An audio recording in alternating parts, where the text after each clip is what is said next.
You're listening to the Betoota Advocate's weekly news wrap on Desert Rock FM 96.5. Welcome back to the Betoota Advocate News Bulletin. The day is Monday, the 9th of November. We're recording live out of Baxter Boots Studios here in the Old City District. You're joined by myself, Clancy Overell, editor of the Betoota Advocate, and of course Errol Parker, editor-at-large. How are you, Errol? Good, mate, as always. That's good to hear. And, of course, leading us today with the news will be Wendell Hussey, the Scotty Cam of the Diamantina Shire. Overpaid and underworked. I wish I was on that much. Overpaid and underworked. You're right, Errol. He's an entitled millennial. Aren't we all? You recovered from Berlin, Errol? Well, you know, when you're 57 years old, young man, it does take a bit longer to get over, you know, a big night on the GHB. Bounced yourself out. Yep, bounced myself out. Ended up at the Spandau train station at 9 o'clock in the morning where I finally came to. In those famous arseless chaps he sent through on the Slack.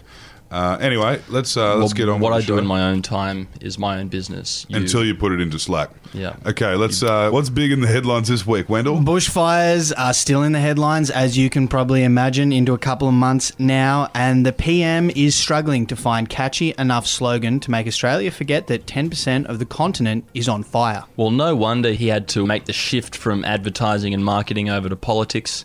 You know, there's a few good ones that you could come up with this. Well, there was. I saw some brainstorming that he'd kind of gone through the other day. He was bouncing around the words mateship. He was, however, worried that mateship, when you apply it to fires, might disrespect the Anzacs that he also fetishises.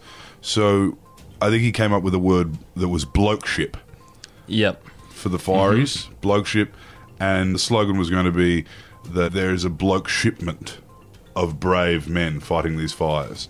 It doesn't really roll off the tongue as much as where the bloody hell are you, or how good's Australia, or franking credits will ruin your retirement. And what else is in the news there, Wendell? Well, in entertainment news now, and Disney Plus to create more realistic Prince who is in an elite pedophile sex ring. Yes, you know, they kind of update the modelling of what it is to be a prince in this day and age. The new world, the modern day prince is flying between Manhattan and England, and maybe he has a secret kiss, maybe he doesn't.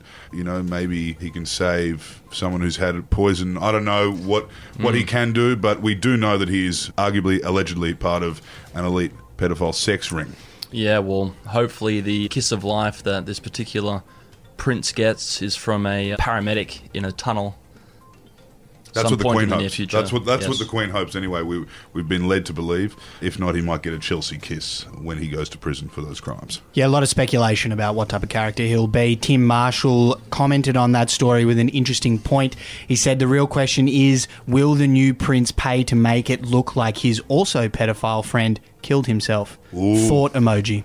Red hot take from Tim Marshall there. I like that. What else have we got? Local news. That's right, Clancy. And man loses entire trailer load after forgetting to say that it wasn't going anywhere. Rookie mistake by this man. Of course, if you're taking anything anywhere in a trailer and you tie it down and you don't say that, it's going to end up on the side of the road. Yes, this local man lost an entire load. He did say if that's coming off, it's taking the whole damn trailer with it. But that wasn't good enough. As is stipulated in the heavy rigid license test, you need to be able to say this isn't going anywhere. And if it is, in fact, tied on quite loosely, you just got to point out that it is a short trip. And it's not going to be that big of an issue. And at the risk of promoting the culture of toxic masculinity, Wendell, I think he should hand back his man card. Ooh. You can come and find me on Twitter if you don't like that. Strong words, Errol. Now, At me and call me a cunt. I don't care. There you go. In some other local news from around the Diamantina Shire now, and cafe phases out cups by pouring hot coffee directly into customers' mouths. It is a big win for the environmentalists. The powerful Keep Cup lobby is yet to respond to this new trend that may be putting them out of business. But Keep Cuppers will be frustrated that their virtue signalling devices have been removed, and they are actually going to be quite a lot less vocal in the near future because they have all of their nerve endings and taste buds scoured off by boiling hot coffee. Yes, well, one customer who ordered a long black, he wasn't that impressed. He gave us a quote that day down there at the cafe. It was,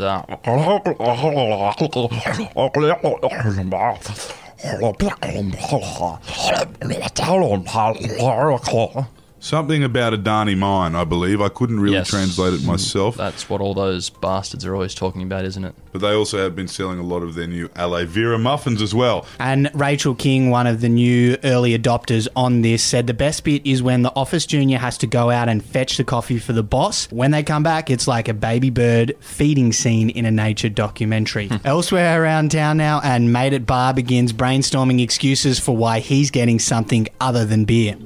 Yes, after a couple rapid-fire rounds of beer before happy hour had finished, the big fella decided he'd had enough, wanted to try something a bit different, but given he was out with his mates, he had to figure out how to kind of get away without skipping rounds.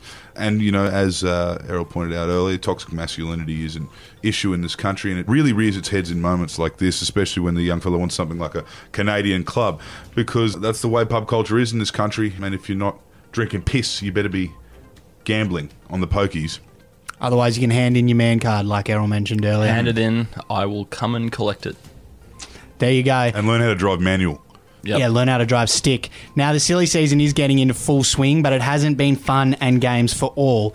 One teacher is at maximum stress levels, and he's been carrying on like he's not about to put his trotters up for 6 weeks. Yes, anyone who knows a teacher, Wendell, knows that right now they're going through hell, that is reports.